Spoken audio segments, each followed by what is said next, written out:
నమస్కారం. వివిధ పోటీ పరీక్షల కోసం సిద్ధమవుతున్న హాజరవుతున్న విద్యార్థులు అభ్యర్థుల కోసం ఈరోజు కార్యక్రమంలో ఆర్థిక వృద్ధి మరియు ఆర్థికాభివృద్ధి అంశాలను మీకు వివరిస్తాను. ఈ టాపిక్లో ఆర్థిక వృద్ధి మరియు ఆర్థికాభివృద్ధి భావనలు, ఆర్థికాభివృద్ధి సూచికలు, 3 ఆర్థికాభివృద్ధిని ప్రోత్సహించే కారకాలు, 4 భారతదేశం ఆర్థికాభివృద్ధి. ఈ అంశాలు మనం ఈరోజు కార్యక్రమంలో చర్చిద్దాం. ముందుగా ఆర్థిక వృద్ధి మరియు ఆర్థికాభివృద్ధి అంటే ఏమిటి, దీని డెఫినేషన్ మరి వాటి మధ్య ఉండేటువంటి ప్రధాన తేడాను మనం తెలుసుకుందాం. ఆర్థిక వృద్ధి అనేది వస్తు సేవల పెరుగుదలను సూచిస్తుంది. మరి అదేవిధంగా ఆర్థికాభివృద్ధి అనేది దేశంలో ఆర్థిక వృద్ధితో పాటు సాంఘిక ఆర్థిక మార్పులను సూచిస్తుంది. ఇప్పుడు దీన్ని మీకు సింపుల్గా ఎక్స్ప్లెయిన్ చేస్తాను. అంటే ఆర్థిక వృద్ధి మరియు ఆర్థికాభివృద్ధికి మధ్య ఉన్నటువంటి తేడా ఏమిటి. ఇక్కడ మనకి డిఫరెన్స్ చాలా చిన్నగా కనిపిస్తుంది. ఆర్థిక వృద్ధి, ఆర్థికాభివృద్ధి, ఒక కా అనే అక్షరం మాత్రమే ఒక తేడా కనిపిస్తుంది. కానీ వీటిని మనం చూసే విధానంలో మరియు వాటి యొక్క ఫలితాలు కూడా వేరువేరుగా ఉంటాయి. ముందుగా ఆర్థిక వృద్ధిని చూద్దాం మనం. ఆర్థిక వృద్ధి అనేది వస్తు సేవల యొక్క పెరుగుదలను సూచిస్తుంది. అదేవిధంగా ఆర్థికాభివృద్ధి అనేది వస్తు సేవల యొక్క పెరుగుదలతో పాటు సాంఘిక ఆర్థిక మార్పుల్ని సూచిస్తుంది. దీన్ని మనం ఇంగ్లీష్లో changes in socio economic structure of the country. అంటే ఆర్థికాభివృద్ధి అనేది వస్తు సేవల యొక్క పెరుగుదలతో పాటు ఆ దేశంలో వచ్చినటువంటి మార్పుల్ని, ఇతర మార్పులను కూడా స్టడీ చేస్తుంది అనమాట. ఆ ఇతర మార్పులు ఏమిటి? ఇక్కడ సోషియో అండ్ ఎకనామిక్, సాంఘిక మరియు ఆర్థిక మార్పులు ఏ విధంగా వస్తుంది అనేది ఆర్థికాభివృద్ధి స్టడీ చేస్తుంది. ఇంకోటి, ఆర్థిక వృద్ధి అనేది సింగిల్ డైమెన్షనల్ ఫినామినా. దీన్ని మనం తెలుగులో ఏమంటాం? ఏకోన్ముఖమైన ప్రక్రియ. ఏకోన్ముఖమైన అంటే ఇది కేవలం ఒకే ఒక అంశం గురించి చర్చిస్తుంది. మరి ఆర్థికాభివృద్ధి అనేది బహుముఖ ప్రక్రియ, అంటే వివిధ అంశాల గురించి ఇది చర్చిస్తుంది. ఆర్థిక వృద్ధి అనేది సింగిల్ డైమెన్షనల్ ఫినామినా, ఆర్థికాభివృద్ధి అనేది మల్టీ డైమెన్షనల్ ఫినామినా. అంటే ఆర్థిక వృద్ధి కేవలం ఒకే ఒక అంశం గురించి చర్చిస్తుంది. మరి ఆ ఒకే ఒక అంశం ఏంది? ఇక్కడ ఆర్థిక వ్యవస్థలో వస్తు సేవలు ఏ విధంగా వృద్ధి చెందుతున్నాయి అనే ఈ ఒక్క అంశం గురించి మాత్రమే చర్చిస్తుంది ప్రధానంగా. మరి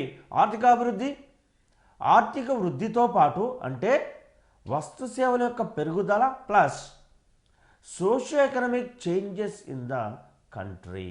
అంటే ఇక్కడ చూడండి, డిఫరెంట్ డైమెన్షన్స్ని ఆర్థికాభివృద్ధి అనేది స్టడీ చేస్తుంది. మరి ఆర్థిక వృద్ధిని మనం ఎకనామిక్ గ్రోత్ అంటాం, ఆర్థికాభివృద్ధిని ఎకనామిక్ డెవలప్మెంట్ అని అంటాం అన్నమాట. ఇక ఈ ఆర్థిక వృద్ధికి వచ్చేసరికి ఇక్కడ ప్రభుత్వ జోక్యం చాలా తక్కువగా ఉంటుంది.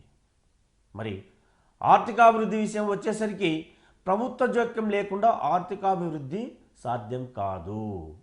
ఆర్థికాభివృద్ధి ప్రారంభంలో దేశంలో ఉత్పత్తి ఎక్కువగా ఉంటుంది. ఉత్పత్తిని పెంచి అభివృద్ధిని సాధించాలంటే ప్రభుత్వ జోక్యం తప్పనిసరి.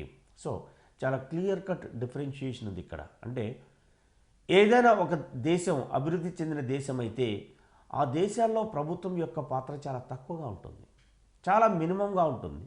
మరి అదే అభివృద్ధి చెందుతున్న దేశాల విషయానికి వచ్చినట్లయితే ఇక్కడ ప్రభుత్వ జోక్యం అనేది తప్పనిసరి. ఎందుకంటే ఆర్థిక వ్యవస్థ ఇప్పుడిప్పుడే పుంజుకుంటుంది, వృద్ధి చెందుతుంది. కాబట్టి ఇటువంటి పరిస్థితుల్లో ప్రభుత్వ జోక్యం అనేది తప్పనిసరిగా ఉంటుందన్నమాట.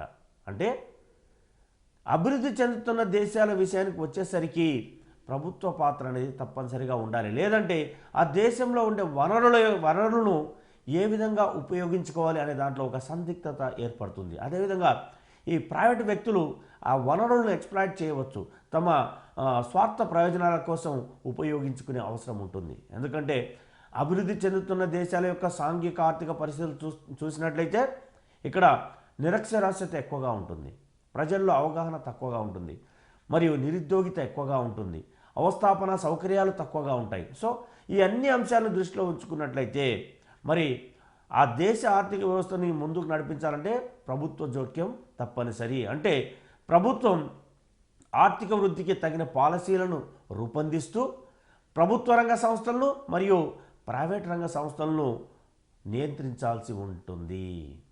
ఇక మిగతా విషయాలు చూసినట్లయితే ఆర్థిక వృద్ధి వేగంగా సంభవించేటప్పుడు అధిక సాంకేతిక మార్పులు అనేవి చోటు చేసుకుంటాయి. ఎందుకంటే ఈ ఆర్థిక వృద్ధి అనేది అభివృద్ధి చెందిన దేశాలకు చెందినటువంటి కాన్సెప్ట్. మరి ఇక్కడ ఏమవుతుందంటే వీళ్ళు ఎంతసేపు వస్తు సేవల పరిమాణాన్ని ఎలా పెంచాలి, ఎంత పెంచాలని అనే దానిపైన ఎక్కువగా ఫోకస్ చేస్తూ ఉంటారు. మరి అటువంటి సందర్భాలు ఏమవుతుందంటే వీళ్ళు కొత్త కొత్త ఇన్నోవేషన్స్ను ప్రవేశపెట్టడం జరుగుతుంది. అంటే ఉత్పత్తి ప్రక్రియలో, అంటే వస్తు సేవలను ఉత్పత్తి చేయడానికి అవసరమైనటువంటి టూల్స్, మెషిన్స్, టెక్నాలజీ ఏవైతే ఉంటాయో వీటిని వాళ్ళు ఎప్పటికప్పుడు నవీకరిస్తుంటారు, ఆధునీకరిస్తుంటారు. కాబట్టి ఆర్థిక వృద్ధిలో ఇది తప్పనిసరిగా ఏర్పడే పరిణామం అన్నమాట. మరి అదే ఆర్థికాభివృద్ధి చూసినట్లయితే అధిక స్థాయిలో ఆర్థికాభివృద్ధి అంటే ప్రజల జీవన ప్రమాణంలో మార్పు తీసుకురావడం. ఇక్కడ డిఫరెన్స్ చాలా క్లియర్గా ఉంది. ఆర్థిక వృద్ధి వేగంగా సంభవించేటప్పుడు సాంకేతిక మార్పులు చోటు చేసుకుంటాయి. ఎక్కడ? ఆర్థిక వృద్ధిలో, అంటే అభివృద్ధి చెందిన దేశాల్లో. మరి ఆర్థికాభివృద్ధి విషయానికి వచ్చినట్లయితే అధిక స్థాయిలో ఆర్థిక అభివృద్ధి సాధించాలంటే ప్రజల జీవన ప్రమాణంలో మార్పులు తీసుకొని రావడం. అంటే ప్రజల జీవన ప్రమాణం అంటే ఏమిటి? ఇక్కడ విద్య, వైద్య మరియు ఇతర అంశాల్లో ప్రజల్లో ఎటువంటి మార్పులు సంభవించాయనేది మనం ఇక్కడ చూడవలసి ఉంటుందన్నమాట. అదేవిధంగా ఇంకా ఇతర అంశాలు చూసినట్లయితే ఆర్థిక వృద్ధికి సంబంధించి సంప్రదాయ ఆర్థికవేత్తల ప్రకారం ఆర్థిక వృద్ధి అనేది ఒక కీలక అంశం. ఆర్థిక పురోగతిపై దృష్టి సారిస్తే దానంతట అదే పేదరికాన్ని నిర్మూలిస్తుంది. దీన్ని మనం ఇంగ్లీష్లో ట్రికిల్ డౌన్ థియరీ అంటాం. ట్రికిల్ డౌన్ థియరీ అంటే ఈ సంప్రదాయ అర్థశాస్త్రవేత్తలు ఎవరైతే ఉన్నారో వీళ్ళు ఏం చెప్తారంటే ఒక దేశం అభివృద్ధి చెందాలంటే ఆర్థిక వృద్ధి అనేది కీలకమైన అంశం అని అంటారు. మరి ఈ వస్తు సేవల ఉత్పత్తిపై దృష్టి పెట్టినట్లయితే పేదరికం అనేది కూడా దానంతట అదే నిర్మూలన అవుతుందని వీళ్ళు అంటారు. దీన్ని మనం ఇంగ్లీష్లో ట్రికిల్ డౌన్ ఎఫెక్ట్ అంటాం. మరి ఆర్థికాభివృద్ధి విషయానికి వచ్చినట్లయితే ఇక్కడేం చెప్తున్నారు మరి అర్థశాస్త్రవేత్తలు? ఆధునిక అర్థశాస్త్రవేత్తల ప్రకారం మన పేదరికంపై దృష్టి పెడితే ఆర్థిక వృద్ధి సాధ్యమవుతుంది. అంటే ఇది కంప్లీట్ రివర్స్గా ఉంది చూడండి. ఆర్థిక వృద్ధిలో ఈ సంప్రదాయ ఆర్థికవేత్తలు ఏమంటున్నారు? అభివృద్ధి చెందిన దేశాల విషయంలో మనం పేదరికమైన ఒక దానిపై ఫోకస్ చేయాల్సిన అవసరం లేదు. వస్తు సేవలను ఎక్కువ పరిమాణంలో ఉత్పత్తి చేయగలిగితే ఆటోమేటిక్గా ఉద్యోగాలు పెరుగుతాయి, తద్వారా పేదరికం అనేది అదంతకదే సమసిపోతుందని చెప్తారు. మరి అభివృద్ధి చెందుతున్న దేశాల విషయానికి వచ్చినట్లయితే ఇక్కడ ఏం చెప్తున్నారు ఆధునిక అర్థశాస్త్రవేత్తలు? మనం ముందుగా పేదరికాన్ని నిర్మూలించినట్లయితే అదే ఆటోమేటిక్గా ఆర్థిక వృద్ధికి దోహదపడుతుందని వీళ్ళు చెబుతున్నారన్నమాట. ఇక ఇతర విషయాలు చూద్దాం. ఆర్థిక వృద్ధి పరిధి సంకుచితం. ఎందుకంటే తలసరి ఆదాయ స్థాయిలోని మార్పుతో మాత్రమే ఆర్థిక వృద్ధికి సంబంధం ఉందని వీళ్ళు అంటున్నారు. సో మామూలుగా సంప్రదాయ అర్థవేత్తలు చూసినట్లయితే వాళ్ళు ప్రపంచ దేశాలని విడగొట్టేటప్పుడు అంటే అభివృద్ధి చెందిన, అభివృద్ధి చెందుతున్న మరియు పూర్తిగా వెనుకబడిన కంట్రీస్గా డివైడ్ చేయాలంటే వాళ్ళు ప్రామాణికంగా తీసుకునే ఆర్థిక సాధనం ఒకటి ఉంది. అదేంది? తలసరి ఆదాయం. అంటే ఈ తలసరి ఆదాయాన్ని అనుసరించే వాళ్ళు దేశాలను ఈ విధంగా 3 భాగాలుగా, ప్రపంచ దేశాలు 3 భాగాలుగా విభజించడం జరుగుతుందన్నమాట. మరి అందుకే ఇది ఏమంటాం? ఆర్థిక వృద్ధి పరిధి అనేది చాలా సంకుచితం. ఎస్, అంటే ఇది బ్రాడర్ కాన్సెప్ట్లో ఉండదన్నమాట. కేవలం ఈ ఆర్థిక సాధనాలను ఉపయోగించి ఆ దేశం యొక్క అభివృద్ధిని కొలచడం జరుగుతుందన్నమాట. అంటే తలసరి ఆదాయం పెరిగిందా, జాతీయ ఆదాయం పెరిగిందా, కేవలం ఇటువంటి ఆర్థిక అంశాలని ప్రామాణికంగా తీసుకొని వాళ్ళు ఆర్థిక వృద్ధిని కొలవడం జరుగుతుంది. మరి అదే ఆర్థికాభివృద్ధి విషయానికి వచ్చినట్లయితే ఆర్థికాభివృద్ధి పరిధి చాలా విస్తృతమైంది. తలసరి ఆదాయంతో పాటు ఆర్థిక వ్యవస్థలో ఇతర మార్పులను, ప్రజల జీవన ప్రమాణాల్లో వచ్చినటువంటి మెరుగుదలను కూడా సూచిస్తుంది. సో మనం వెరీ క్లియర్గా ఒక విషయం అర్థం చేసుకోవాలి. ఆర్థిక వృద్ధి విషయం వచ్చేసరికి ఇక్కడ ప్రతిదీ సింగిల్ డైమెన్షన్లో చూడడం జరుగుతుంది. మరి ఆర్థికాభివృద్ధి విషయం వచ్చేసరికి మనం ఇక్కడ ఏ పాయింట్ తీసుకున్నప్పటికీ ఇక్కడ ఆర్థిక వృద్ధి ప్లస్ ప్రజల యొక్క జీవన ప్రమాణాల్లో పెరుగుదల అనే అంశాలని ఖచ్చితంగా పాటిస్తుంది. ఇక మిగతా విషయాలు చూసినట్లయితే ఆర్థిక వృద్ధి స్వల్పకాలానికి సంబంధించిన అంశము. సంవత్సరం ఆధారంగా దీనిని తెలుపుతారు. అంటే ఈ అభివృద్ధి చెందిన దేశాలు తీసుకున్నట్లయితే ప్రతి సంవత్సరం వీళ్ళు ఈ ఆర్థిక వృద్ధిని కొలవడం జరుగుతుంది. మరి దాన్ని ఏ రూపంలో కొలుస్తారు? జాతీయ ఆదాయం రూపంలో మరియు తలసరి ఆదాయం రూపంలో ఎవ్రీ ఇయర్ వీళ్ళు క్యాలిక్యులేట్ చేసి ఆ ఆర్థిక వృద్ధికి సంబంధించిన అంశాలను మనకు తెలియజేస్తుంటారు. మరి ఆర్థికాభివృద్ధికి సంబంధించి ఏముంటుందంటే ఇక్కడ ఇది దీర్ఘకాల ప్రక్రియ. అంటే ఇక్కడ ఆర్థికాభివృద్ధి అనేది దీర్ఘకాల ప్రక్రియ. అంటే దీనికి ఒక 20 నుంచి 25 సంవత్సరాల టైం పడుతుందన్నమాట. అంటే ఈ 20 నుండి 25 సంవత్సరాల్లో ఎటువంటి మార్పులు వచ్చాయనేది ఈ ఆర్థికాభివృద్ధి అనేది స్టడీ చేస్తుంది. మరి ఆర్థిక వృద్ధి ఏం స్టడీ చేస్తుందంటే ఒక్క సంవత్సరంలో ఎటువంటి మార్పులు వచ్చాయనేది మాత్రమే స్టడీ చేస్తుంది. అంటే ఆర్థిక వృద్ధి అనేది ఒక షార్ట్ టైంకి చెందినది, తక్కువ సమయానికి చెందినది. మరి ఆర్థికాభివృద్ధి అనేది అతి ఎక్కువ సమయాన్ని ఇది స్టడీ చేయడం జరుగుతుంది. ఇక్కడ సుమారుగా 20-25 సంవత్సరాల టైంని ఇక్కడ మనం పేర్కొనడం జరిగిందన్నమాట. ఇక ఆర్థిక వృద్ధి భావన అభివృద్ధి చెందిన దేశాలకు చెందినది. మనం ఇంతకుముందే అనుకున్నాం. ఈ ఆర్థిక వృద్ధి ఎకనామిక్ గ్రోత్ అనే పదము అభివృద్ధి చెందిన దేశాలకు చెందినటువంటి ఒక భావన. అభివృద్ధి చెందిన దేశాలకు చెందిన ఒక భావన. మరి ఆర్థికాభివృద్ధి ఎకనామిక్ డెవలప్మెంట్ అనేది అభివృద్ధి చెందుతున్న దేశాలకు చెందినటువంటి భావన. సో ఇది చాలా క్లియర్గా గుర్తుంచుకోండి. Economic growth is related to developed countries, whereas economic development is related to developing and backward countries. ఇక ఆర్థిక వృద్ధి సామాజిక మార్పు అనేది ఆర్థిక వృద్ధితో సాధ్యం కావచ్చు లేదా కాకపోవచ్చు. అంటే సోషల్ చేంజ్. సో ఆర్థికంగా వృద్ధి చెందడం వల్ల సమాజంలో మార్పు అనేది వస్తుందా లేదా అనేది ఒక డౌట్. ఇది 50-50%. అంటే ఆర్థిక వృద్ధి జరగడం వల్ల, అంటే ఎక్కువ వస్తు సేవలు ఉత్పత్తి చేయడం వల్ల ఆ దేశంలోని సమాజంలో మార్పు రావచ్చు లేదా రాకపోవచ్చు. అంటే ఇదొక ప్రాబబిలిటీ. మనం 50-50 అంటాం చూడండి, ఆ విధంగా ఎస్ ఆర్ నో. మనం దేనికైనా రెడీగా ఉండాలని వీళ్ళు మన సంప్రదాయ ఆర్థికవేత్తలు చెప్తారన్నమాట. మరి ఆర్థికాభివృద్ధి విషయానికి వచ్చినట్లయితే సామాజిక మార్పు అనే అంశం ఆర్థికాభివృద్ధిలో ప్రధాన అంశం లేదా భాగము. ఎందుకంటే ఆర్థికాభివృద్ధి ముందుగా సమాజం పైన ఫోకస్ చేస్తుంది. అంటే ప్రజల యొక్క సామాజిక ఆర్థిక స్థితిగతుల్లో మార్పు తీసుకురావాలని చూస్తుంది ఇది ముందుగా. ఆ తర్వాతనే ఆర్థిక వృద్ధి గురించి ఇది చర్చిస్తుంది అన్నమాట. అంటే ఈ సామాజిక మార్పు అంటే ఏమిటి? ఇంతకుముందు మనం డిస్కస్ చేసుకున్నాం.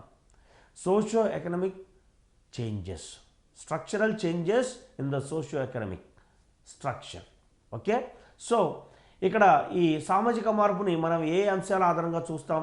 ఒకటి ఉద్యోగ అవకాశాలు, ఎంప్లాయ్మెంట్. 2 ఆహార ధాన్యాల లభ్యత, అంటే అవైలబిలిటీ ఆఫ్ ఫుడ్ రిసోర్సెస్.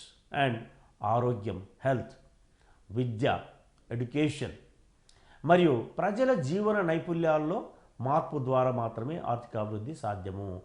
జీవన నైపుణ్యాలు అంటే ఇక్కడ ఓవరాల్గా మనం ఎలా చూడాలంటే సామాజిక మార్పు అంటే ప్రజల యొక్క విద్యలో మార్పు రావాలి, అదేవిధంగా ప్రజలకు అందిస్తున్న ఆరోగ్య సేవల్లో మార్పులు రావాలి, మరి ప్రజలకు అవసరమైన ఆహార ధాన్యాలు అందుబాటులోకి రావాలి.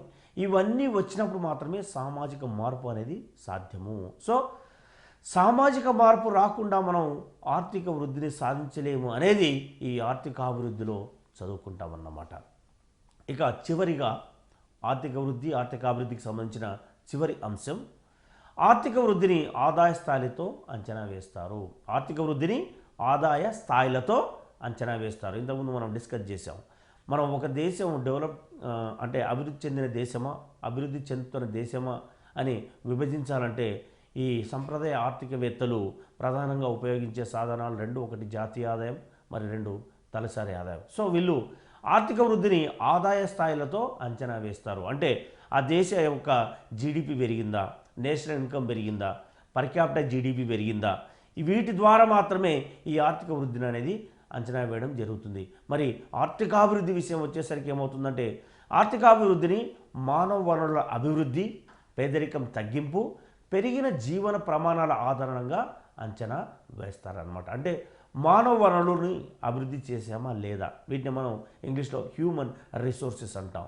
హ్యూమన్ రిసోర్సెస్ డెవలప్మెంట్ అంటే ఈ హ్యూమన్ రిసోర్సెస్ అంటే ప్రజలకు అవసరమైన విద్య, వైద్యం ఇటువంటివి అందించి మరియు నాణ్యమైన మానవ వనరులను మనం తయారు చేస్తున్నామా లేదా అనేది ఆర్థిక అభివృద్ధిలో చూడడం జరుగుతుంది. అదేవిధంగా ప్రజల యొక్క జీవన ప్రమాణాలు పెరిగాయి. జీవన ప్రమాణాలు అంటే ఇక్కడ లైఫ్ స్పాన్, దీన్ని మనం లాంగివిటీ అంటాం.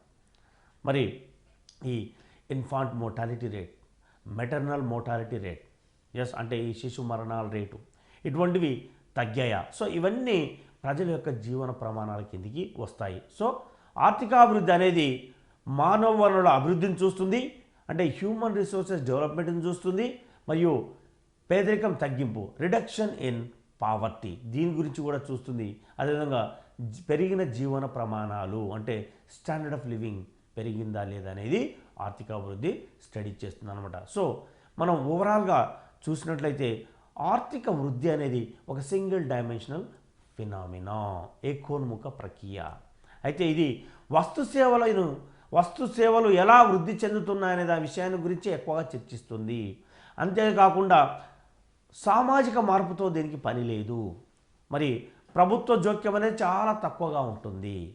మరి ఆర్థిక అభివృద్ధి విషయం వచ్చేసరికి ఏమవుతుందంటే ఇక్కడ ఆర్థిక వృద్ధితో పాటు ఎటువంటి సామాజిక మార్పులు సంభవిస్తున్నాయనేది మనం స్టడీ చేయడం జరుగుతుంది. ఇది మల్టీ డైమెన్షనల్ ఫినామినా, ఇది ఒక బహుముఖ ప్రక్రియ. ఇక మూడో విషయం ఏంటంటే ప్రజల యొక్క జీవన ప్రమాణాలు పెరిగినప్పుడు మాత్రమే ఆర్థిక అభివృద్ధి సాధ్యమవుతుందని ఇక్కడ ఆధునిక అర్థశాస్త్రవేత్తలు నమ్మడం జరుగుతుందన్నమాట. ఇక మనం ఆర్థికాభివృద్ధి సూచికలు చూద్దాం. మనం ఇప్పుడు మరి ఆర్థికాభివృద్ధిని వేటి ఆధారంగా కొలవడం జరుగుతుంది. వీటిని మనం సూచికలు అంటాం, ఇండెక్సెస్ అంటాం. ఆర్థికాభివృద్ధిని ప్రధానంగా 4 అంశాల ఆధారంగా అంచనా వేస్తారు. అంటే ఆర్థికాభివృద్ధిని కొలవడానికి లేదా అంచనా వేయడానికి మనం 4 అంశాలని కన్సిడర్ చేయడం జరుగుతుందన్నమాట. మరి అవి ఏంది? నెంబర్ 1 జాతీయ ఆదాయం, దీన్ని మనం నేషనల్ ఇన్కమ్ అంటాం. 2 తలసరి ఆదాయం, per capita income. 3 physical quality of life index, అంటే భౌతిక జీవన ప్రమాణ సూచిక. ఇక 4వది మానవ అభివృద్ధి సూచిక, హ్యూమన్ డెవలప్మెంట్ ఇండెక్స్. సో ఈ 4 కాకుండా ఇంకొన్ని కూడా మనకు ఉన్నాయి. సో వాటిని కూడా మనం చర్చిద్దాం. ముందుగా జాతీయ ఆదాయం చూద్దాం. ఆర్థికాభివృద్ధిని కొలిచే మొదటి సాధనం ఆ దేశ జాతీయ ఆదాయం. మనం ఇంతకుముందు డిస్కస్ చేసుకున్నాం. ఒక దేశం అభివృద్ధి చెందిన దేశమా, చెందుతున్న దేశమా, పూర్తిగా వెనుకబడిన దేశమా అని మనం విభజించడానికి ముందుగా ఉపయోగించే ఆర్థిక సాధనాల్లో జాతీయ ఆదాయం అనేది ముందుగా ఉంటుంది. ఇక 2వది తలసరి ఆదాయం. అయితే జాతీయ ఆదాయం ఎక్కువగా ఉంటే ఆర్థిక అభివృద్ధి ఎక్కువగా ఉంటుందంటారు. సంప్రదాయ ఆర్థికవాదులు జాతీయ ఆదాయాన్ని అనుసరించే ప్రపంచ ఆర్థిక వ్యవస్థలను అభివృద్ధి చెందుతున్న వాటిగా విభజించడం జరుగుతుంది. అంటే కొన్ని సంవత్సరాలుగా, దాదాపు ఒక 2 శతాబ్దాలుగా మనం దేశాలను వర్గీకరించాలి అని అంటే అభివృద్ధి చెందుతున్న లేదా పూర్తిగా వెనుకబడిన దేశాలుగా విభజించాలంటే గత 2 శతాబ్దాల నుండి ఉపయోగిస్తున్నటువంటి ఈ ఆర్థిక సాధనం ఏదైనా ఉందంటే అది మొట్టమొదటి ఆర్థిక సాధనం, అది జాతీయ ఆదాయ పరిమాణము. ఇక 2వది తలసరి ఆదాయం. మరి జాతీయ ఆదాయం తర్వాత మనం తలసరి ఆదాయాన్ని ఉపయోగించడం జరుగుతుందన్నమాట.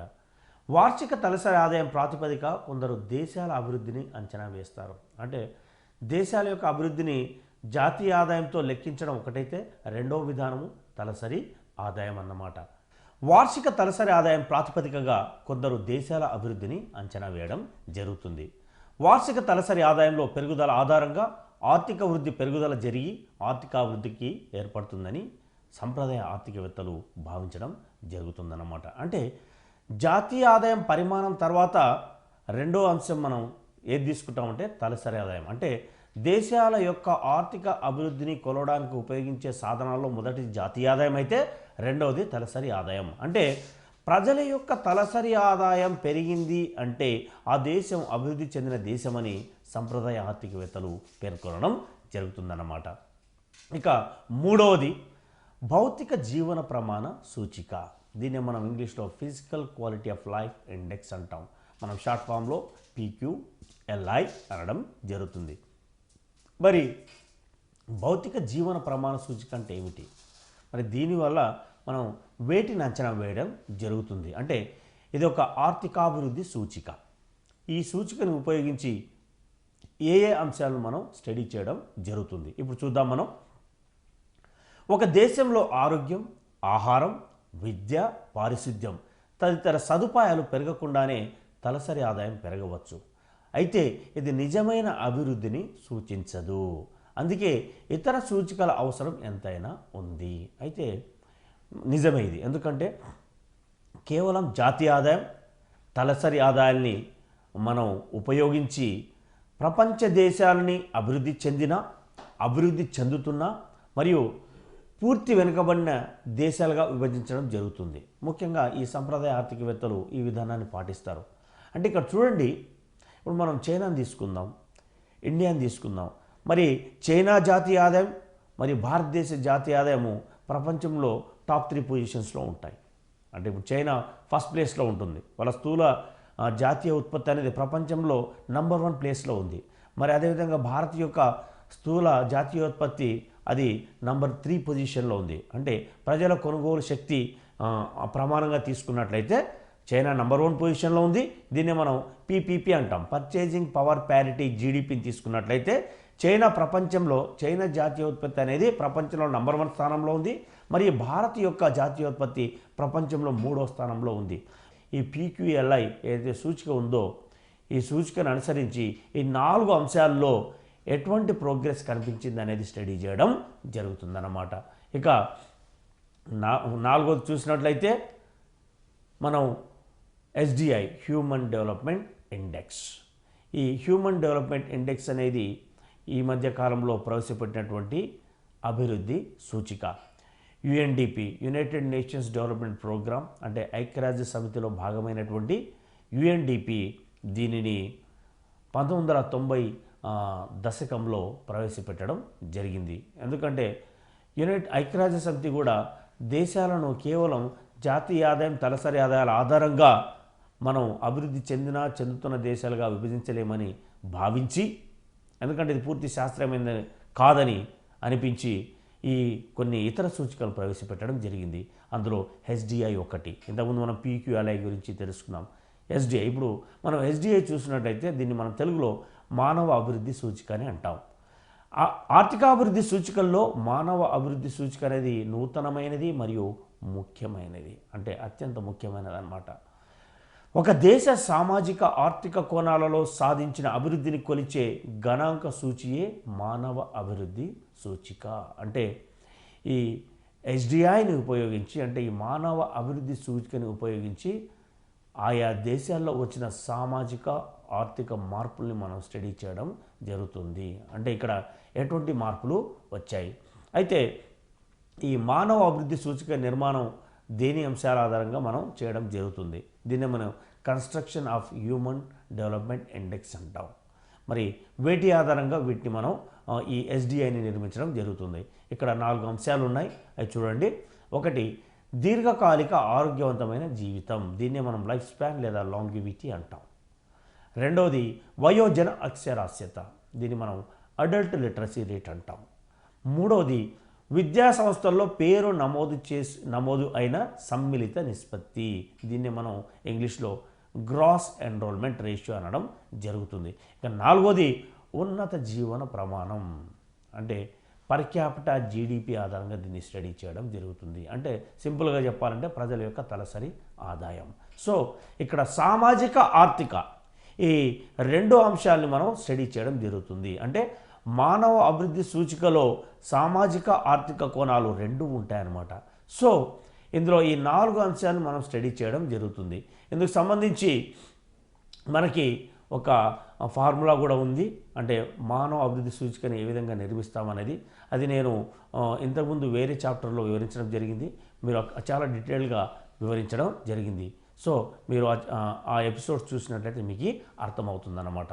ఇక లింగ సాధికారకత సూచిక, అంటే దేశాల యొక్క ఆర్థిక అభివృద్ధిని కొలిచే వాటిలో ఇది ఇంకొకటి అన్నమాట. అంటే మనం జాతీయ ఆదాయం, తలసరి ఆదాయం, వీటితో పాటు ఎస్డిఐ, పిక్యూఎల్ఐ ఈ 4 చూసాం.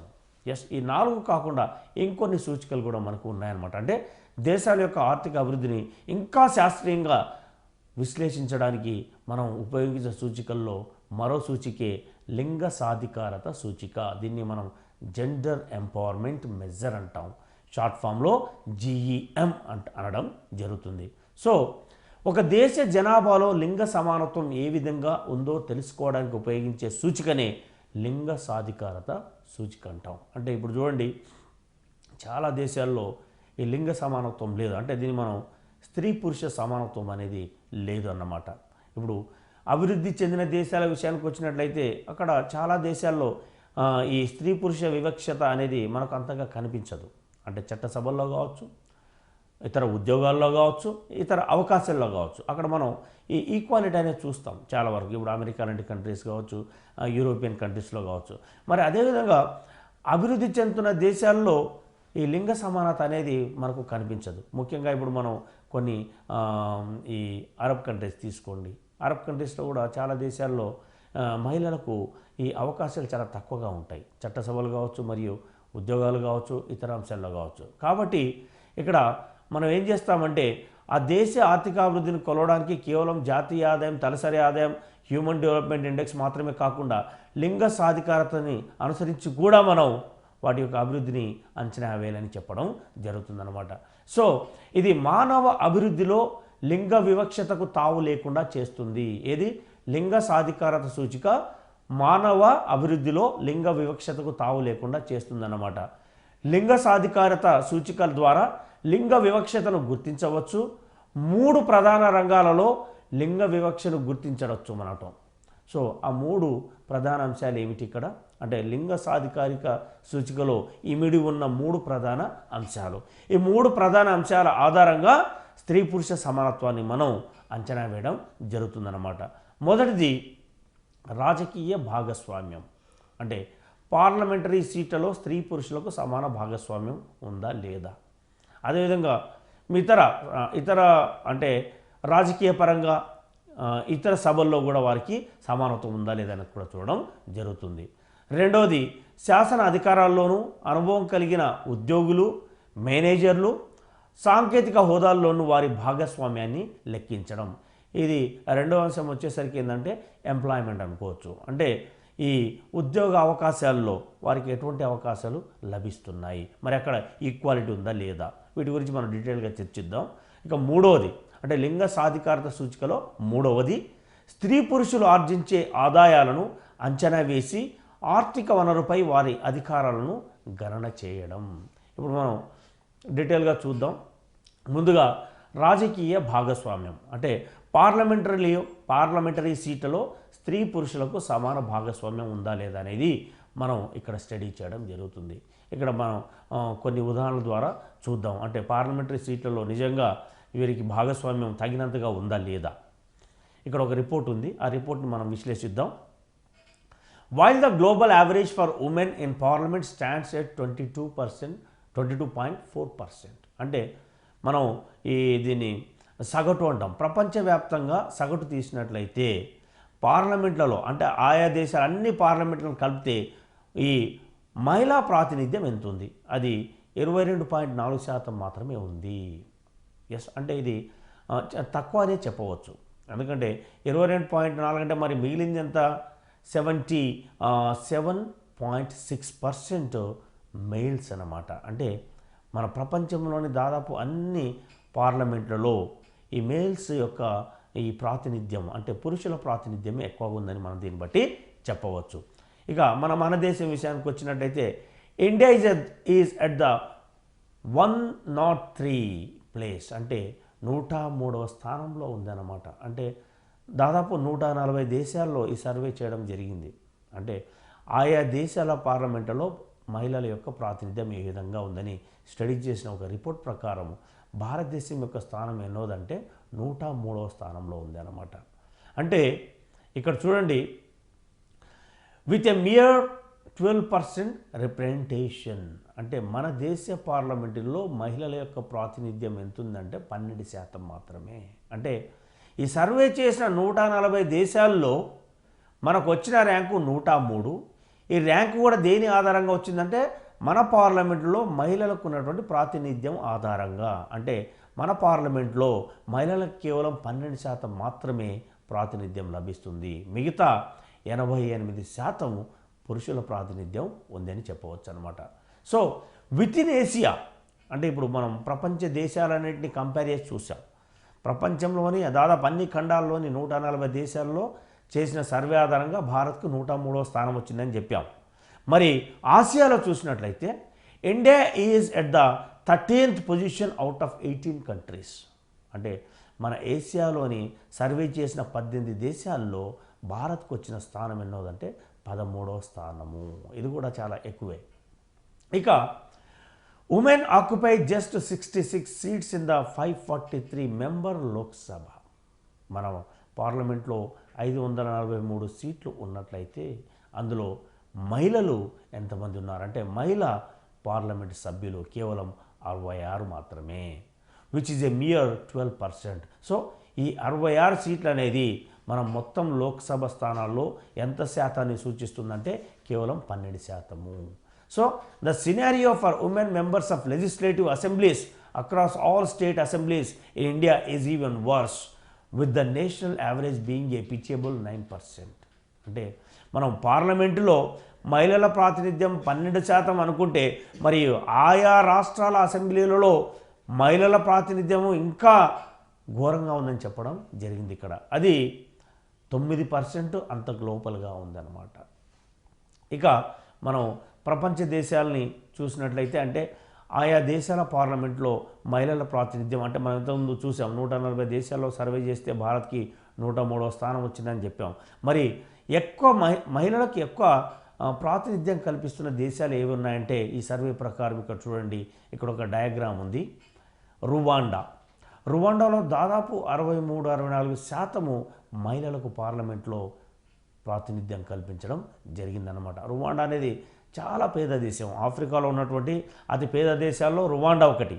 ఇది ఎప్పుడు అక్కడ అంతర్యుద్ధాలు జరుగుతూ ఉంటాయి. ఈ రువాండా, బురుండి ఈ 2 దేశాలు అడ్జసెంట్ కంట్రీస్ పక్కపక్కన ఉంటాయి. ఇక్కడ ఈ తెగల మధ్య ఎప్పుడు అంతర్యుద్ధం జరుగుతుంటుంది. ఇక్కడ జీవన ప్రమాణాలు చాలా తక్కువగా ఉంటాయి. లిటరసీ రేట్స్ కూడా చాలా తక్కువగా ఉంటాయి. ఎస్, అంటే వాళ్ళ స్టాండర్డ్ ఆఫ్ లివింగ్స్ అన్నీ చాలా తక్కువగా ఉంటాయి. వాళ్ళ జాతీయ ఆదాయం, పర్ క్యాపిటల్ ఇన్కమ్ అన్నీ చాలా లోగా ఉంటాయి. అయినప్పటికీ ఆ దేశ పార్లమెంటరీ విధానం చూసినట్లయితే అక్కడ మహిళలకు దాదాపు 63-64% ప్రాతినిధ్యం వహించడం అనేది చాలా గొప్ప విషయంగా మనం చూడవచ్చు అనమాట. ఇక రెండోది బొలివియా చూడండి. బొలివియాలో దాదాపు 53-54% ప్రాతినిధ్యం ఉందన్నమాట. ఇక అండోరాలో కూడా దాదాపు 50% ప్రాతినిధ్యం ఉంది. ఇది కూడా ఆఫ్రికన్ కంట్రీ.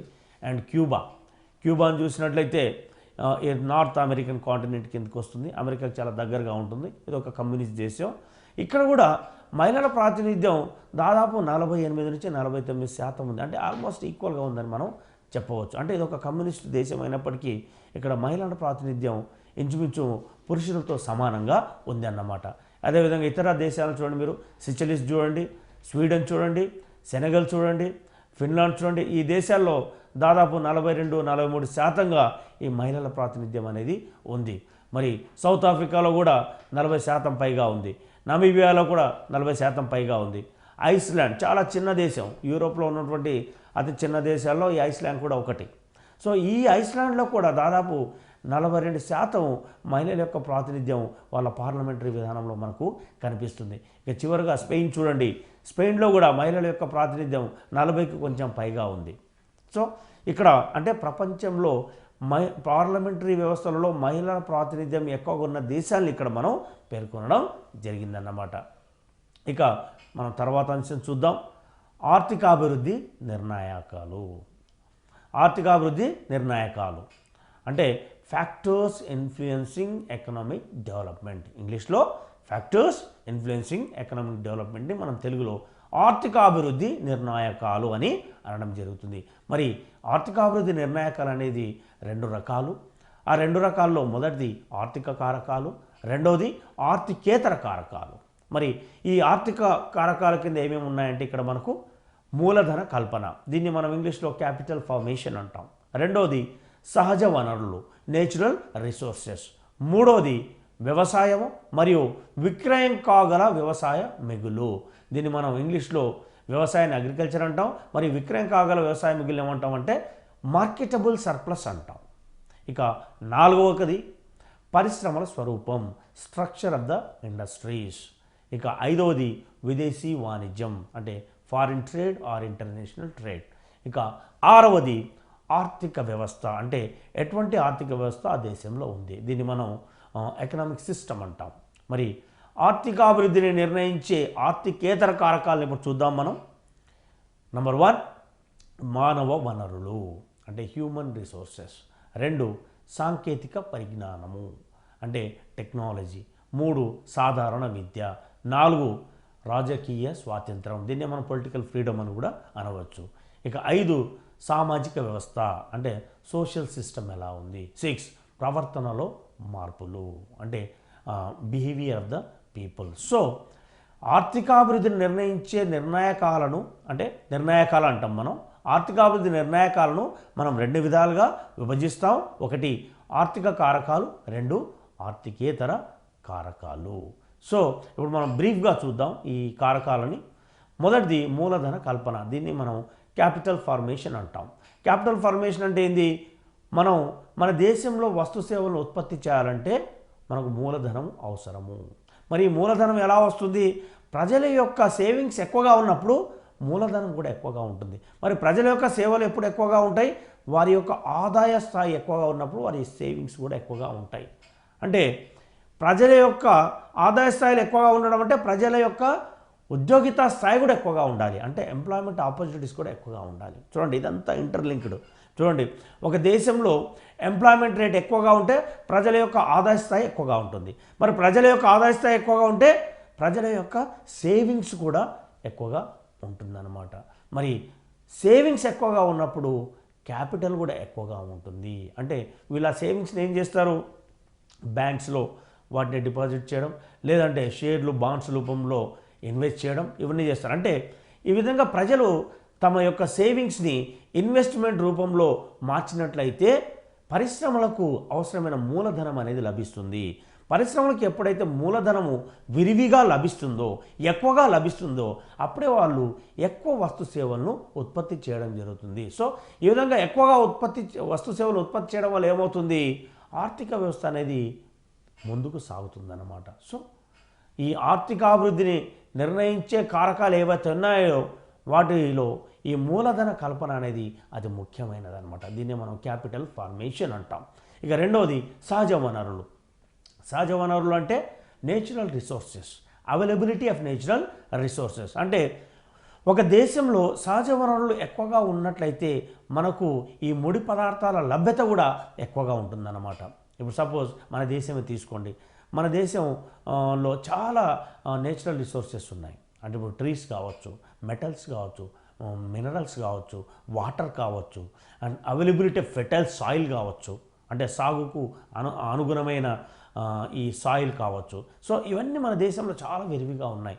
సో ఇవన్నీ మనకు ఎక్కువగా దొరుకుతున్నట్లయితే ఎక్కువ వస్తు సేవలు కూడా ఉత్పత్తి చేయవచ్చు అన్నమాట. అంటే ఇప్పుడు భారతదేశంలో ఇవన్నీ విరివిగా ఉన్నాయి, చైనాలో విరివిగా ఉన్నాయి, యుఎస్ఏలో విరివిగా ఉన్నాయి. మరి కొన్ని చిన్న దేశాలు ఉంటాయి, అక్కడ ఎటువంటి సహజ వనరులు ఉండకపోవచ్చు. ఇప్పుడు ఉదాహరణకు మనం జపాన్ తీసుకుందాం. జపాన్లో సహజ వనరులు చాలా తక్కువ ఉంటాయి, అయినప్పటికీ అది అభివృద్ధి చెందిన దేశం. అంటే వాళ్ళు ఇతర దేశాల నుంచి ఈ ముడి పదార్థాలను తీసుకొని వాళ్ళు వస్తు సేవలను ఉత్పత్తి చేయడం జరుగుతుంది. అదేవిధంగా ఇంకా చిన్న చిన్న కంట్రీస్ ఉంటాయి. ఇప్పుడు మొనాకో అని, వాటికన్ సిటీ అని, ఇంకా చాలా చిన్న కంట్రీస్, మన ఆసియాలో భూటాన్ లాంటి కంట్రీస్ అని, ఇక్కడ ఈ సహజ వనరులు అనేవి తక్కువగా ఉండడం జరుగుతుందన్నమాట. అంటే ఒక దేశం యొక్క ఆర్థిక అభివృద్ధి ఆ దేశం యొక్క సహజ వనరులపై కూడా ఆధారపడి ఉంటుందని మనం గుర్తుంచుకోవాలి. ఇక మూడవది వ్యవసాయం మరియు విక్రయం కాగల వ్యవసాయ మిగులు. అంటే ఇప్పుడు చూడండి, వ్యవసాయం అంటే అగ్రికల్చర్. ఏ దేశంకైనా అగ్రికల్చర్ అనేది ఒక మనం అత్యంత ముఖ్యమైన ఆర్థిక రంగం అని చెప్పవచ్చు. ఇప్పుడు అందులో భారతదేశం లాంటి అభివృద్ధి చెందుతున్న దేశంలో వ్యవసాయం అనేది అతి ముఖ్యమైన పాత్ర పోషిస్తుంది. అంటే అది ప్రజలకు ఆహార ధాన్యాలను ఉత్పత్తి చేయడంలో, మరియు ప్రజలకు జీవనోపాధిని అందించడంలో, మరియు జాతీయ ఆదాయాన్ని పెంపొందించడంలో కూడా వ్యవసాయం అనేది ముఖ్య పాత్ర వహిస్తుందన్నమాట. ఇక రెండోది చూసినట్టయితే విక్రయం కాగల వ్యవసాయ మిగులు. దీన్ని మనం ఇంగ్లీష్లో మార్కెటబుల్ సర్ప్లస్ అంటాం. అంటే ఇప్పుడు మనం వ్యవసాయంలో ఉత్పత్తి చేసినటువంటి ఈ ఆహార ధాన్యాలు ఏవైతే ఉంటాయో మన అవసరాలకు సరిపడా కాకుండా మిగులు ఉన్నట్లయితే, అంటే మన ఆహార అవసరాలు తీర్చడంతో పాటు ఎక్సెస్గా ఉన్నట్లయితే, ఆ ఉత్పత్తి ఎక్సెస్గా ఉన్నట్లయితే మనం ఇతర దేశాలను వాటికి ఎక్స్పోర్ట్ చేసి మనం ఎంతో అమూల్యమైన విదేశీ మార్గ ద్రవ్యాన్ని సంపాదించవచ్చు అన్నమాట. అంటే మన ఒక దేశం యొక్క ఆర్థిక అభివృద్ధి ఈ వ్యవసాయ రంగం మరియు విక్రయం కాగల వ్యవసాయ మిగులుపై ఆధారపడి ఉంటుందన్నమాట. అంటే వ్యవసాయ రంగం ఉత్పత్తి చేసే ఆహార ధాన్యాలు ఏవైతే ఉంటాయో ఆ ఆహార ధాన్యాలతో ప్రజల యొక్క ఆహార అవసరాలు తీర్చగా మిగిలిన అవుట్పుట్ ఏదైతే ఉందో దాన్నే మనం మార్కెటబుల్ సర్ప్లస్ అంటాం, లేదా తెలుగులో విక్రయం కాగల వ్యవసాయ మిగులు ఎక్కువ అని అంటాం. అంటే ఈ విక్రయం కాగల వ్యవసాయ మిగులు ఎక్కువగా ఉన్నట్లయితే మనం ఇతర దేశాలకు ఎగుమతి చేసి మనం ఆదాయాన్ని ఆర్జించే అవకాశం ఉంటుందన్నమాట. ఇక నాలుగో చూడండి, పరిశ్రమ స్వరూపం. పరిశ్రమలు అంటే ఆ దేశంలో ఈ పరిశ్రమలు ఏ విధంగా ఉన్నాయి, వాటి పర్ఫార్మెన్స్ ఎలా ఉంది, సో ఇవన్నీ స్టడీ చేయవలసి ఉంటుంది. ఇక ఐదవది విదేశీ వాణిజ్యం. విదేశీ వాణిజ్యం అంటే ఫారిన్ ట్రేడ్. ప్రతి దేశం అంటే ఈ ప్రపంచీకరణ యుగంలో, ఈ గ్లోబలైజేషన్ పీరియడ్లో విదేశీ వాణిజ్యం అనేది ప్రతి దేశానికి కంపల్సరీ అయింది. అది చిన్న దేశం కావచ్చు, పెద్ద దేశం కావచ్చు, ఫారిన్ ట్రేడ్ అనేది ఖచ్చితంగా చేయవలసి ఉంటుంది. ఎందుకంటే ప్రతి దేశము తమకు కావాల్సిన అన్ని వస్తు సేవలను ఉత్పత్తి చేసుకోలేదు. కాబట్టి కొన్ని వస్తు సేవలను ఉత్పత్తి చేసి మరి ఎక్సెస్గా ఉన్న వాటిని ఇతర దేశాలకు ఎక్స్పోర్ట్ చేసి తమకు కొరతగా ఉన్న వస్తు సేవలను ఇతర దేశాల నుంచి దిగుమతి చేసుకోవడం జరుగుతుంది. అందుకు ఈ ఫారిన్ ట్రేడ్ అనేది ఖచ్చితంగా అవసరం. అయితే ఈ ఫారిన్ ట్రేడ్లో అతి ముఖ్యమైన అంశం ఏంటంటే బ్యాలెన్స్ ఆఫ్ పేమెంట్స్. ప్రతి దేశం ఈ అంతర్జాతీయ వాణిజ్యం చేస్తుంది. ఇప్పుడు ఉదాహరణకి ఇండియాని తీసుకుందాం. మనం ఇతర దేశాలకు ఎన్నో రకాల వస్తు సేవలను ఎగుమతి చేస్తాం, మరియు ఎన్నో రకాల వస్తు సేవలు దిగుమతి చేసుకోవడం కూడా జరుగుతుంది. మరి ఈ దిగుమతులు ఎగుమతుల మధ్య ఉన్న తేడానే బ్యాలెన్స్ ఆఫ్ పేమెంట్స్ అంటాం. అయితే ఇక్కడ ఈ ఎగుమతుల విలువ దిగుమతి విలువ కన్నా ఎక్కువగా ఉన్నప్పుడు దీన్ని మనం ఫేవరబుల్ బ్యాలెన్స్ ఆఫ్ పేమెంట్స్ అంటాం. Favourable balance of payments. ప్రతి దేశము ఈ ఫేవరబుల్ బ్యాలెన్స్ ఆఫ్ పేమెంట్స్ని అచీవ్ చేయడానికి చూస్తుందన్నమాట. ఎందుకంటే అంతర్జాతీయ వాణిజ్యం ద్వారా ఏ దేశమైనా ఫేవరబుల్ బ్యాలెన్స్ ఆఫ్ పేమెంట్ స్థితికి చేరుకున్నట్లయితే దాన్ని మనం ఆల్మోస్ట్ అభివృద్ధి చెందిన దేశంగానే పేర్కొనవచ్చు. ఎందుకంటే ఎగుమతుల విలువ దిగుమతుల విలువ కన్నా ఎక్కువగా ఉండడమే ఫేవరబుల్ బ్యాలెన్స్ ఆఫ్ పేమెంట్స్. అయితే మన దేశం విషయం వచ్చేసరికి మనం ఈ మధ్యకాలంలో ఈ ఫేవరబుల్ బ్యాలెన్స్ ఆఫ్ పేమెంట్స్ అనే సిచ్యువేషన్ మనం ఫేస్ చేయలేదు. మనకు అన్ఫేవరబుల్ బ్యాలెన్స్ ఆఫ్ పేమెంట్సే ఉంది. ఎందుకంటే మన ఎగుమతుల విలువ దిగుమతుల విలువ కన్నా చాలా తక్కువగా ఉంది. సో ఒక దేశం యొక్క ఆర్థికాభివృద్ధి నిర్ణయించే వాటిలో ఈ విదేశీ వాణిజ్యం కూడా ఒకటని మీరు గుర్తుంచుకోవాలి. ఇక చివరికి చూసినట్లయితే ఆర్థిక కారకాల్లో ఆర్థిక వ్యవస్థ, ఎకనామిక్ సిస్టమ్ అంటాం. అంటే ప్రతి దేశానికి ఒక ఎకనామిక్ సిస్టమ్ అనేది ఉంటుంది. అది పెట్టుబడిదారీ కావచ్చు, మరియు సోషలిస్ట్ కావచ్చు, మరియు మిక్స్డ్ ఎకానమీ కావచ్చు. కాబట్టి ఆయా దేశాలు తమ అవసరాలకు అనుగుణంగా ఆ ఆర్థిక వ్యవస్థను ఎన్నుకోవడం జరుగుతుంది. సో వాళ్ళు ఎన్నుకున్న ఆర్థిక వ్యవస్థను అనుసరించే ఆ దేశం యొక్క ఆర్థిక అభివృద్ధి అనేది ఆధారపడి ఉంటుందనేది మనం గుర్తుంచుకోవాలి. ఇప్పుడు సపోజ్ చైనాని తీసుకోండి, వాళ్ళ కమ్యూనిస్ట్ ఎకానమీ వాళ్ళది, లేదా మనం సోషలిస్ట్ ఎకానమీ అనవచ్చు. మరి అదేవిధంగా క్యూబా ఉంది, అది కూడా సోషలిస్ట్ ఎకానమీ. అంటే కొంచెం లిబరల్గా ఉంటారు వీళ్ళు. ఇప్పుడు మనం చైనా తీసుకున్నట్లయితే మనం పొలిటికల్గా చూస్తే అది పూర్తిగా కమ్యూనిస్ట్ కంట్రీ. మరి ఎకానమీ వచ్చేసరికి ఏమవుతుందంటే వాళ్ళు డీరెగ్యులైజేషన్ చేయడం జరిగింది. అంటే చాలా రూల్స్ అండ్ రెగ్యులేషన్స్ తీసివేయడం జరిగింది. మరి ప్రైవేట్ ఫార్మ్స్ ఇన్వైట్ చేయడం జరిగింది. అంటే దేశీయ ప్రైవేట్ ఫార్మ్స్, విదేశీ ప్రైవేట్ ఫార్మ్స్ ఇన్వైట్ చేయడం జరిగింది. సో ఆ దేశంలో వస్తు సేవలు చాలా భారీ స్థాయిలో ఉత్పత్తి అవ్వడం జరుగుతుంది. మరి క్యూబాని తీసుకున్నట్లే వాళ్ళు కూడా ఈ మధ్య కొంచెం ఈ లిబరల్ పాలసీని ఎంచుకోవడం జరిగింది. మరి ఇంకొక దేశం ఉంది చూడండి, నార్త్ కొరియా. అది కంప్లీట్ కమ్యూనిస్ట్ కంట్రీ. అంటే పొలిటికల్గా కావచ్చు, ఎకానమీ పరంగా కావచ్చు, కంప్లీట్. అంటే వాళ్ళ సిస్టమ్ మొత్తం ఎవరికి అర్థం కాదనమాట, ఎవరికి వాళ్ళు రివీల్ చేయరు. సపోజ్ మీరు నార్త్ కొరియా ఆర్థిక వ్యవస్థను తీసుకున్నట్లయితే వాళ్ళు ఈ కార్ల్ మార్క్స్ రాసినటువంటి ఈ కమ్యూనిస్ట్ సిద్ధాంతం ఏదైందో దాన్ని తూచా తప్పకుండా పాటిస్తారు. కాబట్టి దీన్ని మనం ఐరన్ కట్టేన్ ఎకానమీ అంటాం. అంటే వాళ్ళ ఆర్థిక వ్యవస్థలో ఏం జరుగుతుందో పక్కవాడికి తెలియదు. కాబట్టి ఈ నార్త్ కొరియా చాలా వెనుకబడి ఉంది. అఫ్కోర్స్ వాళ్ళ సైన్యము వాళ్ళ యొక్క ఆయుధ సంపత్తి ఎక్కువగా ఉండొచ్చు. అంటే వాళ్ళు ఎక్కువగా తమ ఆదాయంలో ఎక్కువగా ఖర్చు చేస్తుంది దేనిపైన? ఆయుధాలు మరియు ఈ సైనికులపైన ఎక్కువగా ఖర్చు చేస్తున్నారు. మరి ప్రజల యొక్క జీవన ప్రమాణాలు చాలా దారుణంగా పడిపోయాయి నార్త్ కొరియాలో. మరి కాబట్టి ఒక దేశం యొక్క ఆర్థిక అభివృద్ధి అనేది వారు ఎన్నుకున్న ఆర్థిక వ్యవస్థపై కూడా ఆధారపడి ఉందనడానికి ఈ north Korea, India, China, USA లాంటి కంట్రీస్ మనం బెటర్ ఎగ్జాంపుల్స్గా చూడవచ్చు అన్నమాట. ఇక మనం ఆర్థికేతర కారణాలు చూసినట్లయితే దీని కింద మానవ వనరులు అంటే హ్యూమన్ రిసోర్సెస్. అంటే ఆ దేశంలో లభించే మానవ వనరులు ఆ దేశ ఆర్థికాభివృద్ధిని నిర్ణయిస్తాయన్నమాట. అంటే హ్యూమన్ రిసోర్సెస్ ఎంత నాణ్యంగా ఉంటే, అంటే నాణ్యతాపరంగా ఎంత గొప్పగా ఉంటే వాళ్ళు ప్రొడక్షన్లో పాల్గొనడం జరుగుతుందన్నమాట. అంటే ప్రొడక్షన్ కూడా చాలా క్వాలిటేటివ్గా ఉంటుంది. అంటే హ్యూమన్ రిసోర్సెస్ అంటే ఇక్కడ మంచి విద్యను అందించాలి వారికి, అదేవిధంగా మంచి స్కిల్స్ నేర్పించాలి, మంచి ఆరోగ్య సేవలు అందించాలి. ఇవన్నీ అందించినప్పుడే మనం నాణ్యమైన మానవ వనరులను ఉత్పత్తి ప్రక్రియలో ఉపయోగించి అధిక ఉత్పత్తిని సాధించగలము. అంటే ఆర్థికాభివృద్ధిని నిర్ణయించే కారకాల్లో హ్యూమన్ రిసోర్సెస్ కూడా ఒక ముఖ్యమైన అంశం అనేది మనం గుర్తుంచుకోవాలి. ఇక రెండవది ఆర్థికేతర కారణాల్లో రెండవది సాంకేతిక పరిజ్ఞానం. దీన్ని మనం టెక్నాలజీ అంటాం. అంటే మన ఉత్పత్తి ప్రక్రియలో వివిధ రంగాల్లో ఎటువంటి సాంకేతిక పరిజ్ఞానాన్ని ఉపయోగిస్తున్నాం. ఇప్పుడు వ్యవసాయ రంగంలో ఎటువంటి పరిజ్ఞానాన్ని ఉపయోగిస్తున్నాం.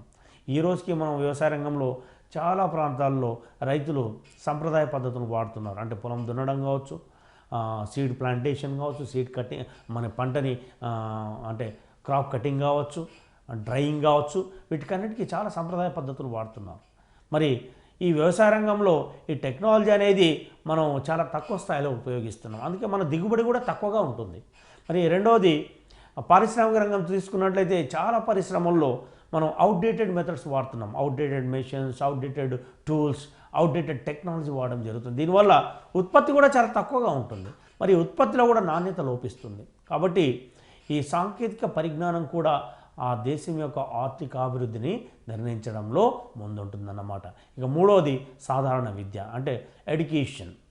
మరి ఆ దేశ ప్రజల అక్షరాస్యత స్థాయి మరియు విద్యా స్థాయిలు మనం ఆ దేశం యొక్క ఆర్థికాభివృద్ధిని ప్రతిఫలిస్తాయన్నమాట. అంటే ప్రజలు ఎంత ఎడ్యుకేటెడ్గా ఉంటే అదేవిధంగా మొత్తం ప్రజలు ఈ పూర్తి అక్షరాస్యతను సాధించినట్లయితే ఆ దేశం ఆర్థికంగా అభివృద్ధి చెందిందని మనం చెప్పడం జరుగుతుంది. ఇది కూడా ఒక అంశం అన్నమాట. ఇక నాలుగవది రాజకీయ స్వాతంత్రం, పొలిటికల్ ఫ్రీడమ్. అంటే దేశ ప్రజలు తమకు కావలసినటువంటి ఈ పొలిటికల్ సిస్టమ్ని ఎన్నుకునే హక్కును కలిగి ఉండాలి. దీన్నే మనం పొలిటికల్ ఫ్రీడమ్ అంటాం. అంటే వారు తమకు కలిసిన వ్యక్తులను నాయకులుగా ఎన్నుకోవడానికి, మరి తమకు కావలసిన ఈ రాజకీయ వ్యవస్థను ఎన్నుకోవడానికి పూర్తిగా స్వాతంత్రం కలిగి ఉండాలి. అప్పుడే మనం ఆ దేశంలో ఈ సామాజిక మార్పు వచ్చిందని మనం చెప్పగలుగుతాం. అంటే రాజకీయ సామాజిక మార్పు వచ్చిందని చెప్పగలం. ఇక ఐదవది సామాజిక వ్యవస్థ, సోషల్ సిస్టమ్ ఎలా ఉంది అంటే ప్రజల యొక్క ఈ ఆచార వ్యవహారాలు ఎలా ఉన్నాయి, సొసైటీ స్ట్రక్చర్ ఎలా ఉంది. ఇప్పుడు మనం భారతదేశాన్ని చూసినట్లయితే ఇక్కడ ఎన్నో మతాలు ఉన్నాయి, మరి అదేవిధంగా ఎన్నో కులాలు ఉన్నాయి, తెగలు ఉన్నాయి, వారి భాషలు వేరు, వారి ఆచార వ్యవహారాలు వేరు, వారి సంప్రదాయాలు వేరు, ఒకరు చెప్పింది ఇంకొకరికి అర్థం కాదు. ఇంకోటి ఈ డిఫరెన్సెస్ చాలా ఎక్కువగా ఉంటాయి. అంటే ఈ ఘర్షణలు చెలరేగుతుంటాయి. అంటే ఈ మతాలు, కులాలు, ఉపకులాల వలన ప్రజల మధ్య చాలాసార్లు ఈ ఘర్షణలు ఏర్పడడం వల్ల ఆర్థికాభివృద్ధి అనేది కుంటుపడడం జరుగుతుంది. కాబట్టి ఆర్థికాభివృద్ధిని నిర్ణయించే కారకాలలో ఈ సామాజిక వ్యవస్థ, సోషల్ సిస్టమ్ కూడా ఒక ముఖ్యమైనదని మనం గుర్తుంచుకోవాలి. ఇక చివరిది ప్రవర్తనలో మార్పులు. అంటే ప్రజల యొక్క ప్రవర్తనలో ఎటువంటి మార్పులు వస్తున్నాయి అంటే దీన్ని మనం సోషల్ చేంజ్ అంటాం. అంటే ఇప్పుడు ఉన్న ఈ ప్రపంచీకరణ నేపథ్యంలో ప్రజల యొక్క ఆలోచన విధానంలో ఎటువంటి మార్పులు వస్తున్నాయి అంటే ప్రపంచీకరణను మనం అందుకోగలుగుతున్నామా లేదా, లేదంటే మన పాత సంప్రదాయాల్ని పట్టుకొని ఇంకా వేలాడుతున్నామా. అంటే ఇప్పుడు మన సంప్రదాయాలు మన వరకు వచ్చేసరికి గొప్పగా ఉండొచ్చు. అయితే మనం మన కుటుంబాన్ని అభివృద్ధి చేసుకోవాలంటే, అదేవిధంగా దేశాన్ని అభివృద్ధి చేసుకోవాలంటే ఈ ప్రపంచీకరణను అందుకోవాల్సి ఉంటుంది. కాబట్టి ఇది కూడా అంటే వ్యక్తుల ప్రవర్తనలో వచ్చే మార్పులు కూడా ఆర్థికాభివృద్ధిని నిర్ణయిస్తాయని చెప్పవచ్చు అనమాట. సో ఈరోజు కార్యక్రమం ఇంతటితో సమాప్తం. నమస్కారం.